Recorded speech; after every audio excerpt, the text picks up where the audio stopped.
nice, really quiet. It's not the place you want to base a race team, but looking at the window, just why would you not want to? The beach is 3 miles that way, and if you can't go to it, you still know it's there.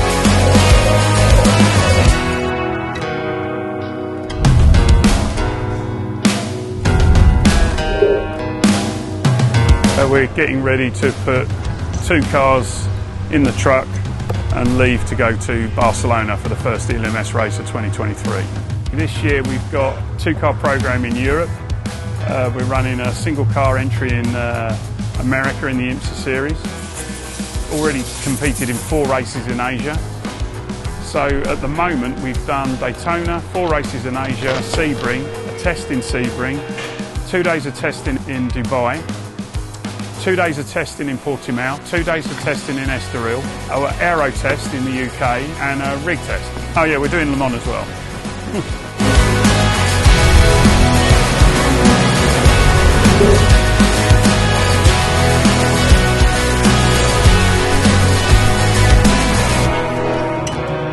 Prologue went well, very quick, free practice, come quali. James had a bit of an issue in his quali run where he felt there was more in the car but didn't trust it enough to push on that one lap, and we lost pole by about 500ths, which he was quite mad at himself for. But like he said, the car had it in it and he just didn't extract it, so we qualified second. Kevin took the start, quite quickly got to the lead, and we had a comfortable lead within the race. He boxed after his 2 stints. James jumped in. Midway through, we only had a few laps left with James in his 2nd stint. We had a car that was a lap down, but on fresh tyres. We were on double stint tyres. There was a rather ambitious lunge up the inside of us, spun us round. If he'd have just literally stopped there and then, he could have selected first, restarted and gone, and we would have been comfortably still in the lead. I think we had a 40-second lead at that point, near around the 2-hour mark into the race. But he rolled backwards and just kept rolling backwards and backwards and backwards until the rear wheels fell off the edge of the track into the gravel. And unfortunately, that was it, game over. He was stuck. So we lost a lap, and we finished on the lead lap, but I think 5th. So we lost quite a lot of points there, which was unfortunate. It's something that the drivers all have different sort of levels of understanding of their driving and how the data correlates to that, but the video is also an important part, and some drivers work better with the video tool and working with our driver coach on the video, and sometimes it's more data driven than video based. So again, it's something that we try and tailor to the individual need. For me, it's always been about attention to detail in multiple areas. We generally will try and analyse everything that we do and try and make it incrementally better in each area, and it's the collective sum of all of those areas that generally will bring a quantitative and quantifiable improvement. Pour présentation des pilotes, et mettons également en lumière l'équipage. It's been an epic week so far, 100th anniversary for Le Mans. I mean, you can't get anything better than this. Car has been performing well. We're getting up to speed, just getting to learn the circuit, and excited for tomorrow. Yeah, I think when you look at racing and you look at something like CrowdStrike, it's really the little details that matter that make a winning team, and it's little details that matter trying to win Le Mans. It's so competitive, and it's the little details that matter in business. So those are the things that I look at, try to bring between business and race car driving.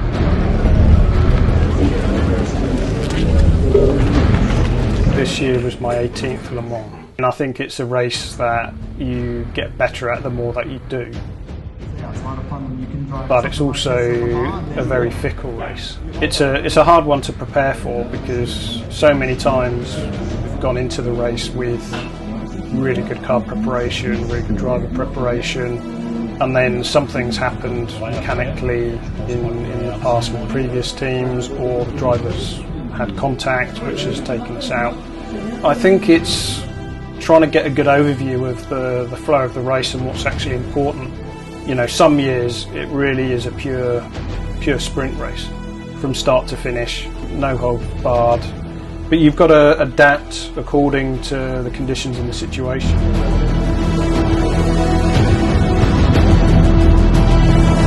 Our target was third place because that's where I thought we sort of had the potential to be. But you know, it's quite interesting listening, drivers' briefings, listening to other drivers. You know, there's going to be a little bit more.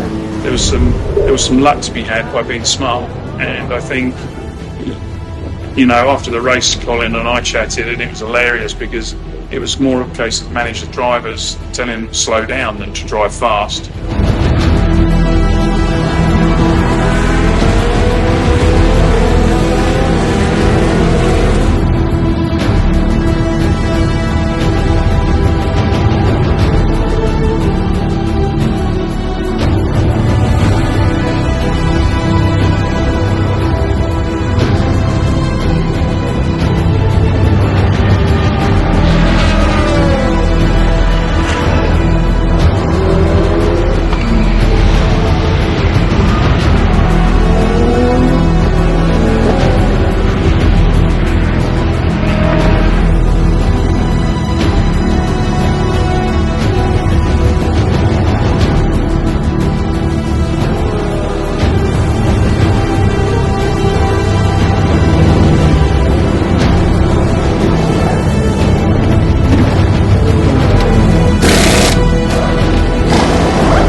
You know, Stuart, Sam, myself, within the team, we sort of got a feeling that it was going to be a race of survival more than a race of outright pace.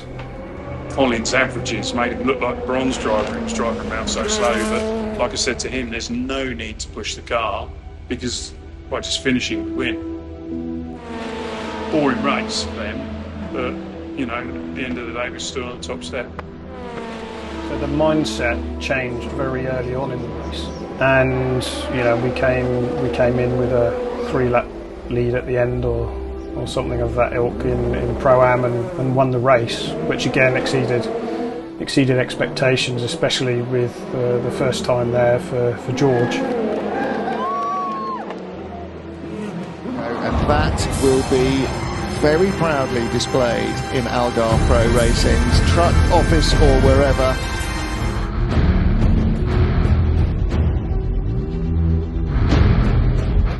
Colin literally drove the car in as we were waiting to go to the podium, and he just jumped out, and there it was, the Le Mans winning car, and George turned around and said, I want to buy it, and I'm like, well, you can't have it, it's racing in 2 weeks' time. And Rickard, and he said, no, I've got to get it, I've got to have it.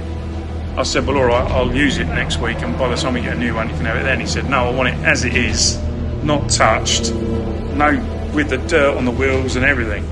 It really wasn't a smart thing to do, by any shadow of doubt, but I said yes.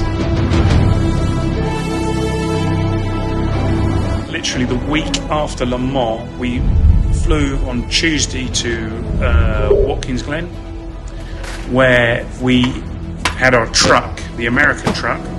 We unloaded all the spare parts we had from that truck. We got them into air containers that we do into boxes, and then the chassis with all the components we had in the States that we could use was flown to London. On the way back from there, we'd formulated a list of what was missing, and that was sent to Orica, and the parts were picked, and he went from London down to Paul Ricard, back to the workshop, dropped everything off. We were there.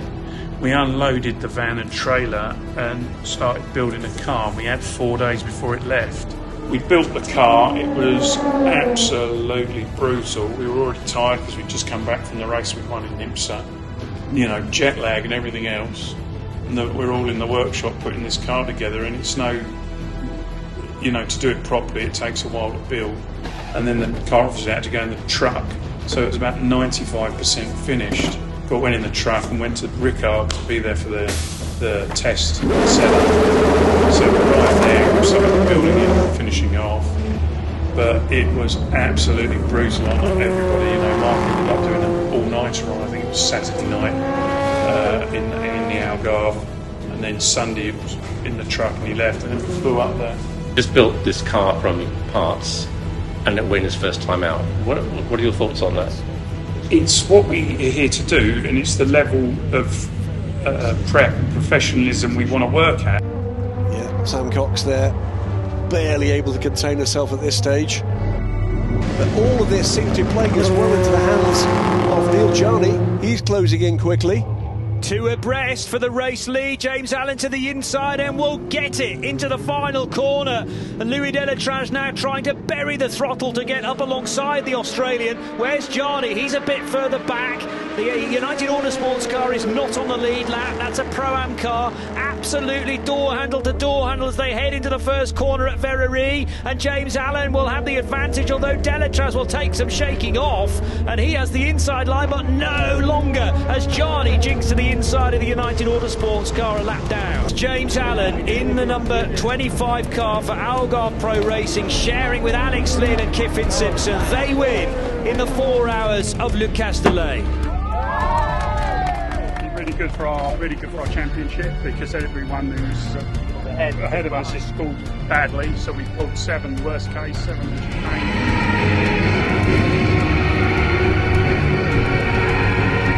Golden trophies handed out to celebrate a victory. We went to Aragon, tested very quick, FP1, FP2 quick, car at really good pace, and went out for qualifying, and something we hadn't seen reared its ugly head. We started with quali, and literally James was warming the brakes up. So what happened is the piston didn't release and basically ended up with 85 bar of rear brake pressure, which locked the rear axle. So he thought he had a problem with the engine producing no power, but the fact is it was the rear brakes that jammed on. Looking a little bit ominous in the background, so that could change some things up. Could be for good or for bad, who knows. Tire wear's actually been pretty good, especially in the cooler conditions like it is today. In the hot conditions, it still wasn't too bad though. Probably the darkest track I've ever been to at night, but it's a lot of fun. We started from the back of the grid, came through quite quickly, and we were up to third. James unfortunately spun in his second stint, which sort of took us out of contention for the win. We didn't manage to clear the IDEC car, and we came out behind them when we'd done the pit stops. So they had their second pro in, we had Alex in, and he couldn't get past that car. So we ended up finishing third in the race, but which was good for points because the championship leaders had a poor race and finished well behind us. So that put us in a very good position. When Kiffin got in the car, he did an absolutely sterling job. You know, he was racing with Ben Henley, and you know, Ben was trying to get past and taking some big risks, and we had a little bit of traffic going into T1, which compromised Kiffin's exit, so Ben got a bit of a run on him, but you know, Kiff kept his head and just did the right thing, and Ben ended up dropping it, trying to go past us. So you know, that put a bit of a smile on my face that Kiffin managed to do that to such a seasoned driver. But no, the guy's been absolutely fantastic all year, and he, you know, the work ethic from him, the commitment to it, he will be a star of the future. I think it's all about being able to work together within the constraints that you have as a team. You know, seeing the bigger picture is something that I think is really important. So you need to be able to work with the budget that you have. You need to be able to work with the skill set of the people you have around you, and also, you know, empower them in a manner to get the best from them, be that, you know, your mechanics on the car, to team management, to drivers, to tyre technicians, etc., because everything is equally important, because if one little bit goes wrong, you don't get the result.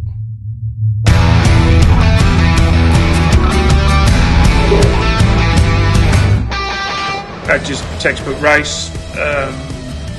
Probably our best win, because there was 0 errors. You know, everything just went, you know, lap time, every pit stop call was correct, because there was changeable conditions in the race. Everything, it was just perfect executed racing.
Here, though, is the car that really everybody is focusing on. They arrive now with a slightly extended points gap, so it's up to 18 now, back to Duquesne team. Algarve Pro Racing with back-to-back pole positions, Graham. Indeed, Kevin Simpson it will be starting the car. It was a great qualifying performance from Aussie driver James Allen.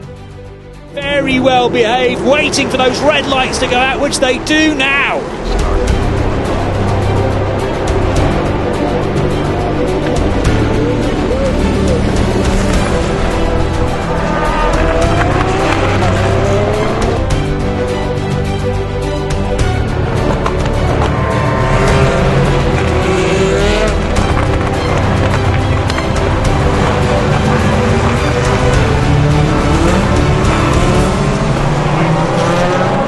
We got pipped by United. There was this bit of a strategy call we needed to make at the end of the race. And because they had to win, and we didn't have to, they took an enormous gamble to race us. First of all, they had to overtake us. And at the time, when we came out and they boxed and they came out, there was a lot of cars between us. So we could have afforded to save more fuel in the earlier stage of the last stint. But by luck, the 2 cars came together and they overtook like 6 cars in one lap, and they were P2s, and they were all for position. So for sure, if those 2 cars, the 2 P2s, had have stayed on track, they wouldn't have got past them as quick as they did. So we would have been given there would have been a benefit there to us. We could have saved more fuel at the beginning of our stint to enable us to race them later in the stint.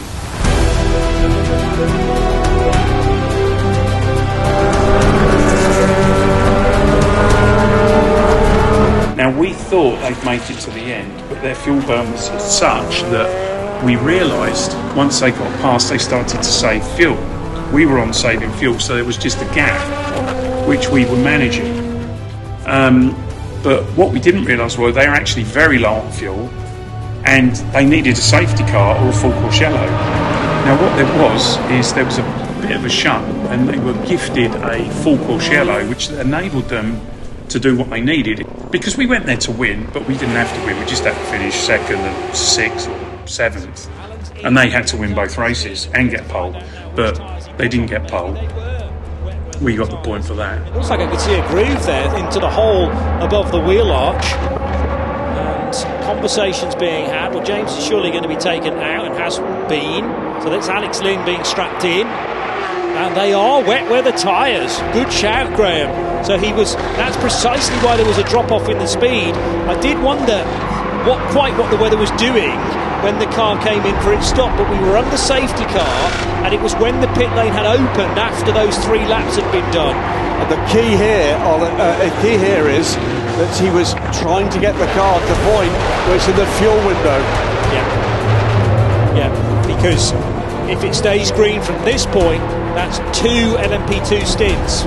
So 1 more stop after this for Alex Lynn, because it's a 40-minute stint roughly for LMP2. We've got an hour and 21 minutes still to go. As that car squirms and slides its way back onto the racetrack, it should have a load more speed now, as slick tyres were bolted to it, although they are cold slicks, of course, and it's very easy at this stage for Alex Lynn, in an effort to try and get back into the reckoning, to run the car off the road. But then again, he doesn't really make mistakes.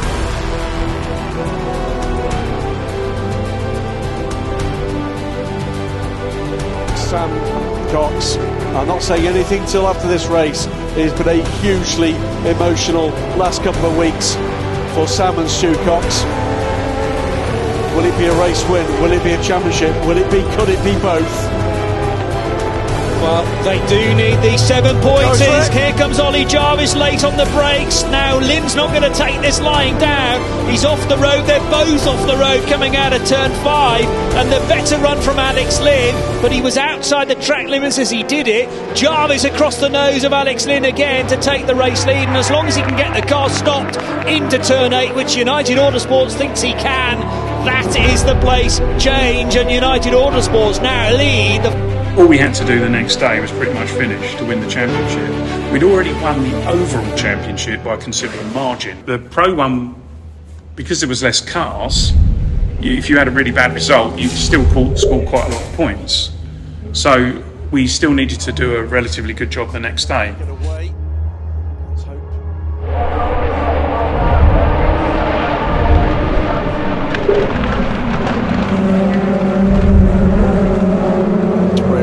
The cars to the side here. So this is another part of the concern, is just exactly what are the prevailing conditions. Not just the wet, but the wind too. 5 minutes of running, and obviously this gives the race officials a chance to see whether it's likely to clear. But the red flag, reasonably speaking, will take us into that. I mean, if we lose another 15 minutes beyond 20 past 3, then we will be in the territory where 5 points to be half points at best. Yeah, 1 minute now until that 10-minute board presented, so 11 minutes until we expect this race to restart behind the safety car. Thanks for staying with us.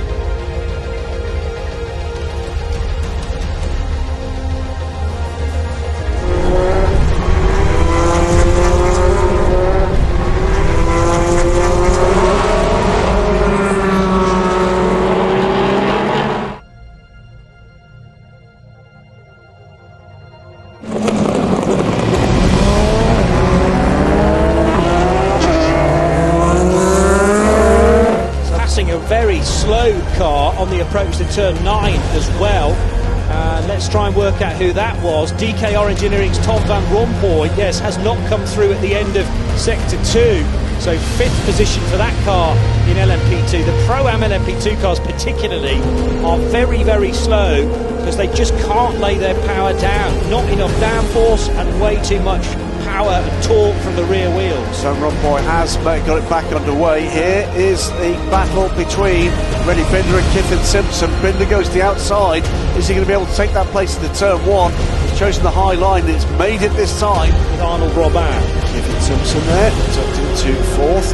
Conservative run so far off the 25 car. They don't need any immediate heroics here. They have a big points lead to defend, and that was very close with the 57 car with Mr. Maldonado. Kiffin Simpson keeping him in sight.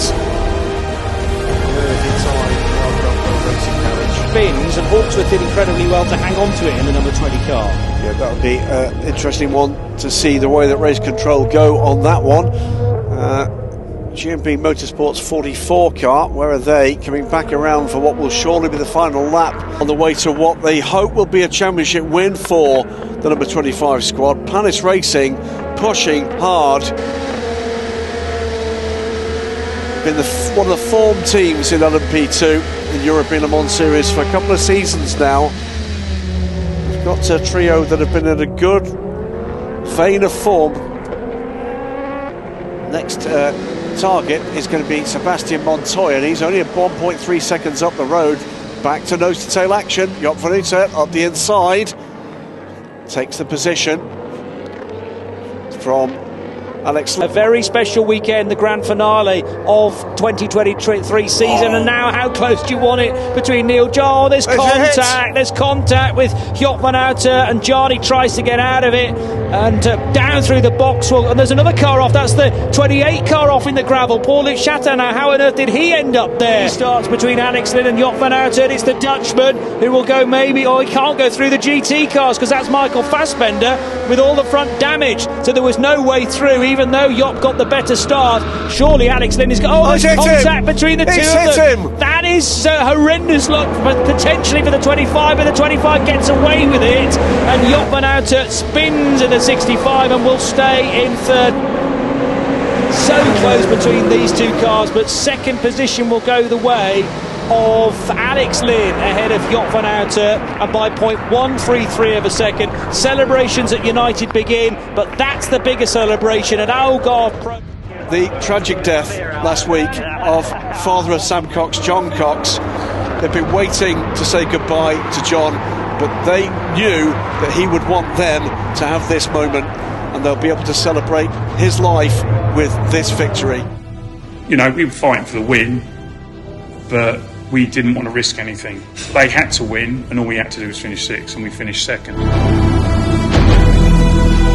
For a championship to race fairly conservatively, but ultimately with some real guts at the end there. Congratulations to you guys securing that LMP2 championship and the overall championship as well. I'm sure it means the absolute world to you, Alex. Yeah, no, it's so amazing. I'm just so thankful for my teammates, Kiffin and James, and the team, Algarve Pro Racing. I think all year we've been super strong, and we closed it out today. Kiffin, you started off in those very difficult conditions earlier on. Most challenging race of the season so far? Yeah, definitely. I mean, it was so slick out there, especially when we did those first sighting laps, and so it was lucky that we were able to let the track get a bit better, and then after that it was just good racing from there, so just trying to keep it clean and bring home the title. Yeah, good. I think what's nice about it is there's a lot of team owners that are millionaires, and they have their own businesses that help them with this. And Sam and I have just come in, and we've, from nothing, like Sam's an ex-accountant, I was a mechanic, we've built a racing team that's actually gone on to win in Asia several times, Le Mans, ELMS Championship now, European Le Mans Championship now, and what else have we done? The Endurance Championship on our first attempt in America. So it's like, it goes to show that with bloody hard work, a load of determination and a bit of luck, what you can achieve.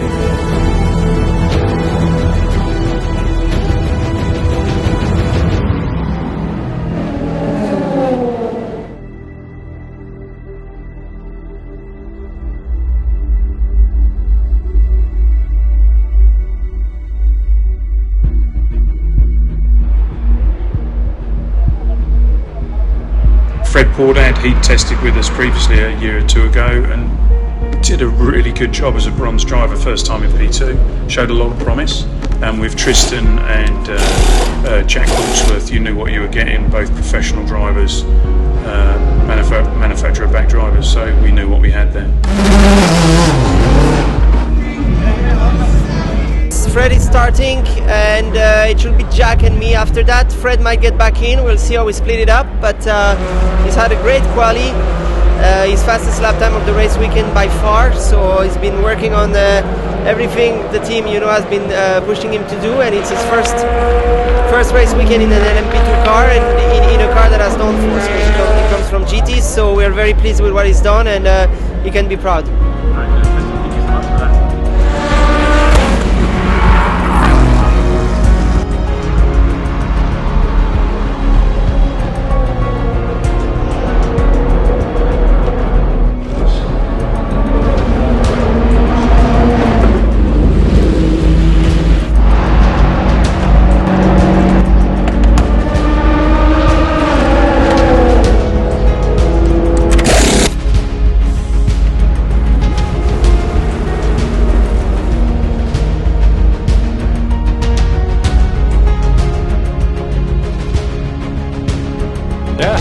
Race 1 under our belt here in beautiful Barcelona, Circuit Catalunya.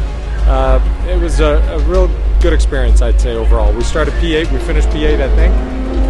And, you know, a couple of things didn't go our way in terms of the timing of full course yellows and things like that, but that always happens. And, you know, our goal was to finish this race, to get one under our belt, for me to go out there and kind of experience the traffic and the race conditions. So I feel pretty good about that. Always feel like I could have done a little bit better, but you know, that's what keeps driving us. So looking forward to the next event, and hopefully a few more tests in between then and now. And yeah, looking forward to running the rest of this season. The mindset's there and the guys are grafter, so straightforward, let's push. Yeah, first race, done and dusted. We had a great car. The car was really hooked up all race long, so the Algarve Pro guys did a really good job dialing it in. And yeah, we ran a clean race, no mistakes. Not the result we wanted.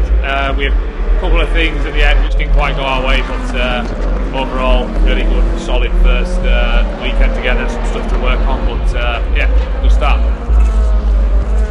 I just think as a team, once you've done the first race, you can kind of look and go, okay, well this was good, maybe this wasn't quite so good, and you know, we'll come away from this, hopefully make a few adjustments and come back stronger the next one.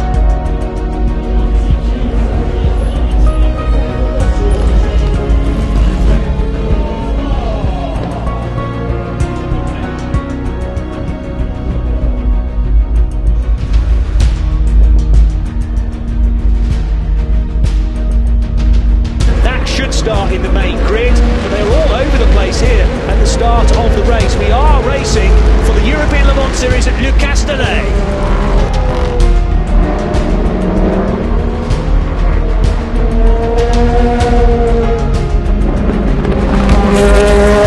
So I want to get a little bit quicker in the first 10 laps of a race, and I think if I can do that, then we're going to be in better contention.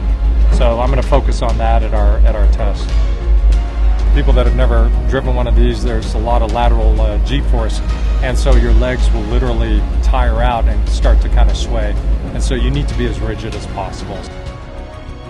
If we look at the 20 car, Fred has come on leaps and bounds and was lapping very well, bearing in mind it's his first year of ELMS, and both championships, the Pro Championship and the AM Championship this year, are very, very tough. You know, the guy's committed to becoming a lot better, and he'll do that.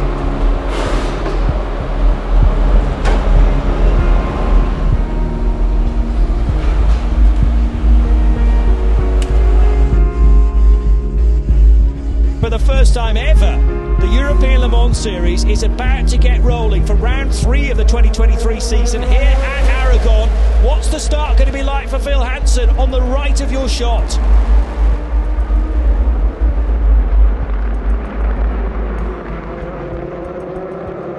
Got the car stopped nicely, did the Britain, ahead of Nico Pino in the green and black. Duquesne.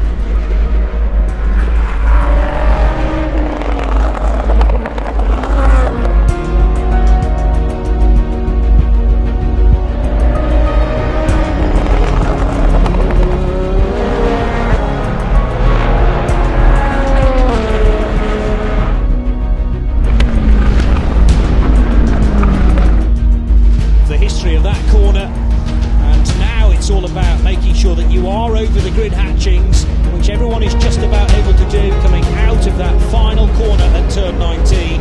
And for the 4th time in 2023, we are racing with the European Le Mans Series at Spa-Francorchamps. and already a huge accident because several cars could not stop the 22 United Autosports car.